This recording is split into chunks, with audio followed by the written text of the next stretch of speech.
Hello, my name's Kevin. I'm the typical cripple. I'm with. Sardine. Hey, we're back. And what are we talking about today, Sardine? Dealing with the coming hard times. Ooh, Yeah, that sounds scary. Don't yeah. want to put everyone on edge, but Well, we'd probably be better off if more people were on edge in this way. I would think so. I would hope so. Yeah. But hey, if everyone's going to be this way, whatever. Anyway, so what did I send you? It's this video here. I guess let me pull it up on the screen. Okay.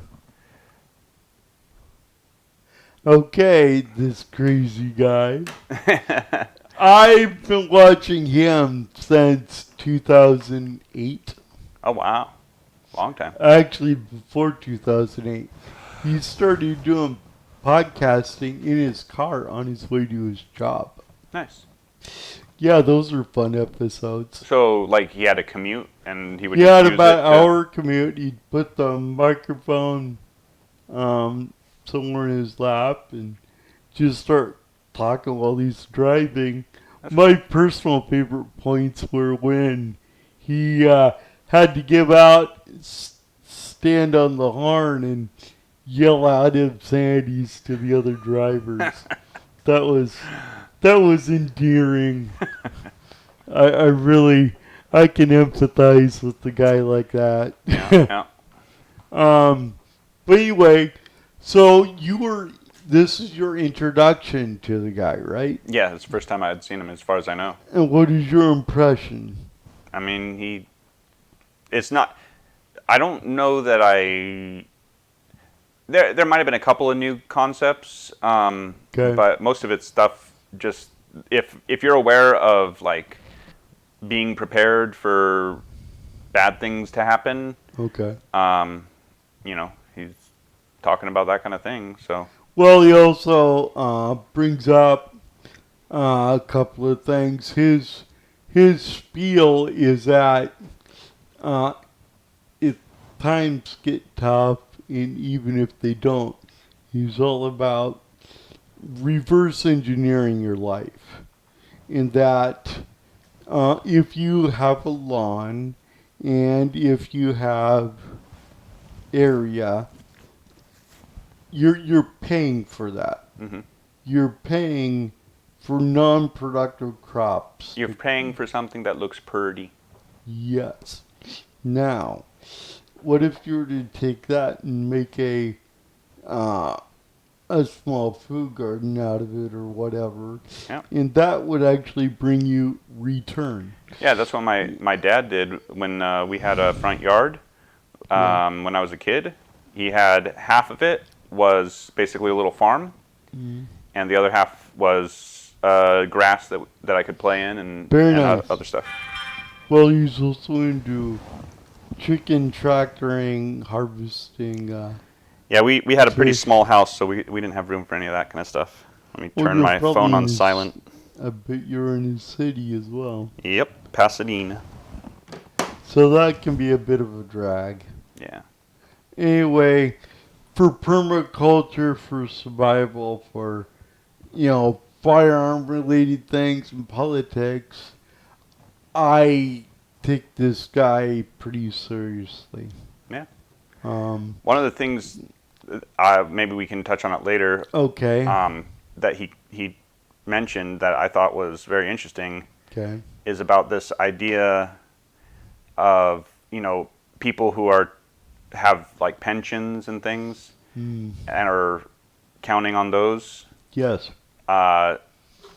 That's not at one point it might have been a smart move, but it's seeming like it's less and less of a Well, I mean, I've never thought pensions were a good idea Let me because ask- you're tied to that organization. pension only works if you're not robbing it. Let's say, for example, Calpers. Are you familiar with No. Calpers is the pension scheme of California state workers. hmm and they go in and they award themselves a $200,000 pension.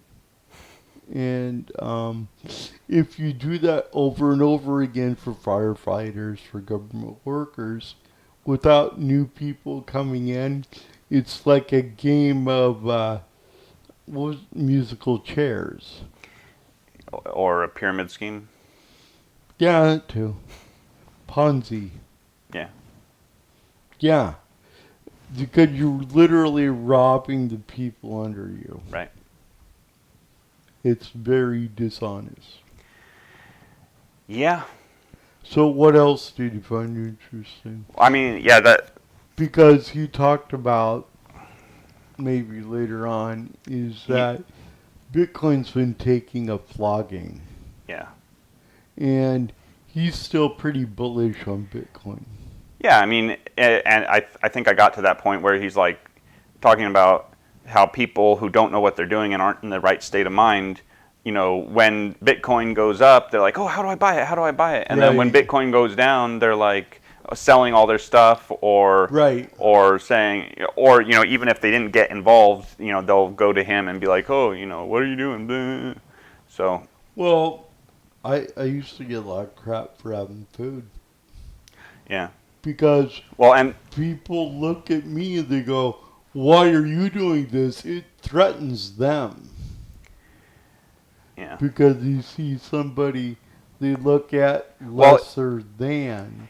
And I'm doing more than they are. Yeah, exactly. It's like you're doing this thing and by implication you're condemning them for not doing it.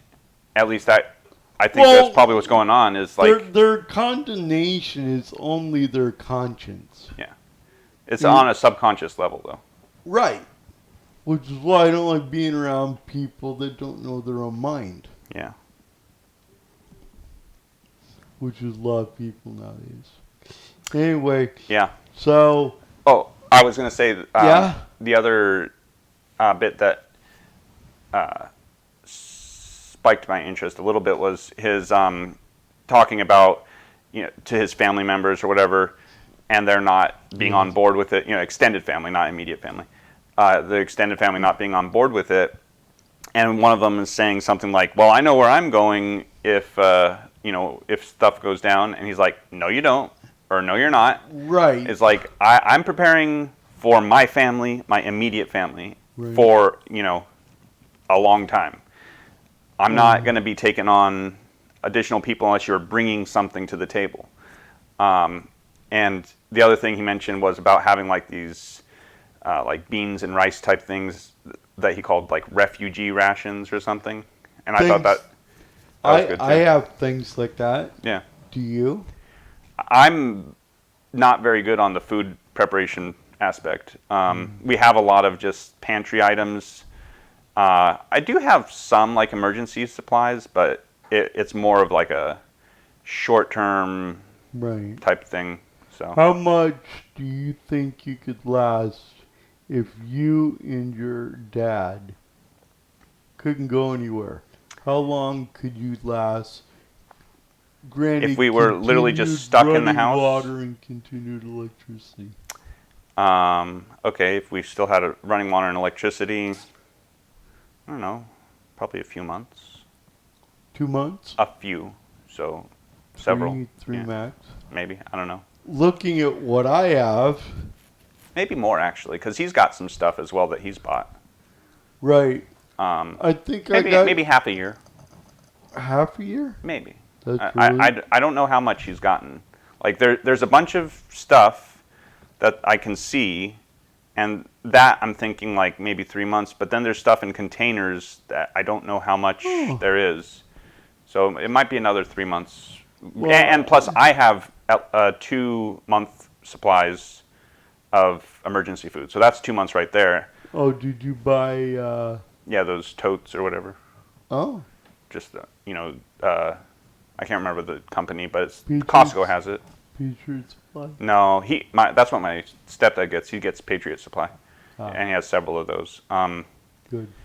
And then I got some from Costco. how widespread do you think this kind of thing is? I mean, if you look around, because I don't think people talk about it, they just do it. Yeah. Well, Get a nondescript box. so this is the interesting thing because when I was growing up with my parents, you know, 30 plus years ago, they just had Stuff. they had like a bin that had a bunch of canned food and stuff in it for an emergency, and I was just like, that was commonly given advice, like, hey, you know, there could be a storm or an earthquake. You might need to have a little supply of emergency food. And so we had like a 55-gallon trash can that was just full of like cans and stuff. That sounds heavy. Yeah, it was. Okay. But so, and that was a long time ago. Okay. I think it's less common in the general populace, Right. to even have that mindset of having an emergency supply of food just for some short-term small emergency. When I talk to people about this sort of thing, I get the eye roll, and then I get a, well, why are you worrying about that? Look at you, you can't even wipe your butt. I'm like, well, if I can feed somebody, maybe they'll wipe my butt. Hey, but on the plus side, if you don't eat, you won't even need to wipe your butt. Well, right, and I do. After a while, you won't I'll eat once be a day soiling nowadays. Once a day in a snack. Yeah. Except for Fridays, somebody keeps bringing pizza. By the way, thank you. You got it. Anyway, so, any other thoughts on this? Because I think it's important for people to realize that there are limits to what people can help. And I try to find out, when I interact with people, I try to act in such a way that I try to find out where limits are. Right. Because for me, what I talked about last week when I was, quote unquote, trashing marriage, trashing romantic marriage maybe, Right. but the idea is that there are limits to what people can do. And if you're not taking that into account, you're not dealing with it rationally and realistically. That was one of the other things he mentioned. Yes. As far as like dealing with what people can do, right?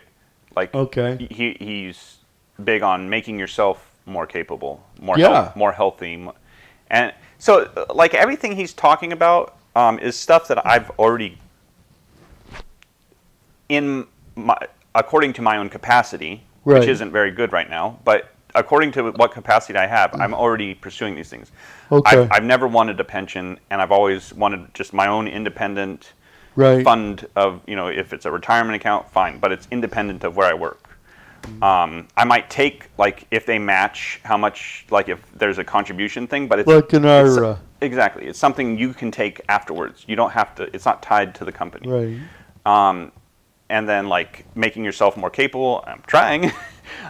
Right. But, and then, you know, just food supplies, all that kind of stuff. Okay. I wish I could grow a garden, you know, have a garden right now, but it's just not in the cards at the moment where I live. But, Right. you know, I mean, we do have some tomato plants and things like that, but Sure. it's not like a, Kind of like a hobby garden. yeah, it's that kind Well, I see lots of people with hobby gardens going, look, I'm growing food. And I'm like, what's your percentage?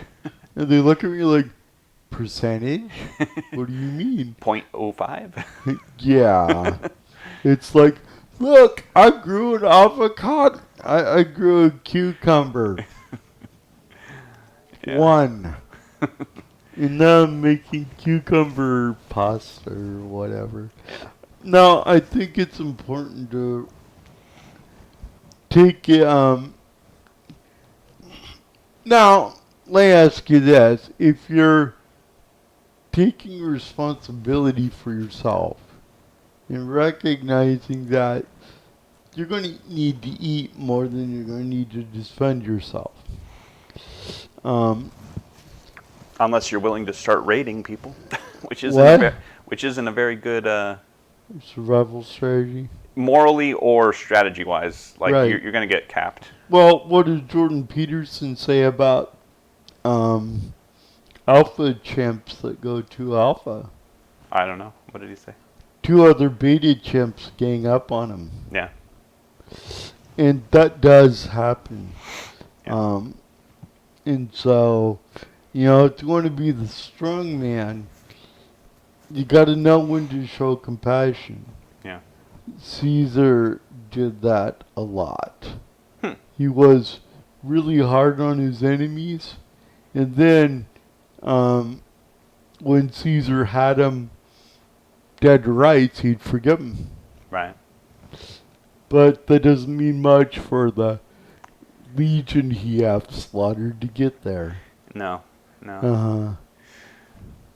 So you thought it was a worthwhile video? Yeah, I mean, I didn't. Like I said, I didn't finish it, but I'm gonna continue watching it tonight. Probably. All right. Well, we'll put it down in the description for everyone else. Yeah. I think we can land the plane on this one. Sounds good. All right. With that said, my name's Kevin. I'm the Typical Cripple. I'm with. Sardine. All right. And we're out. Have a nice day. Adios.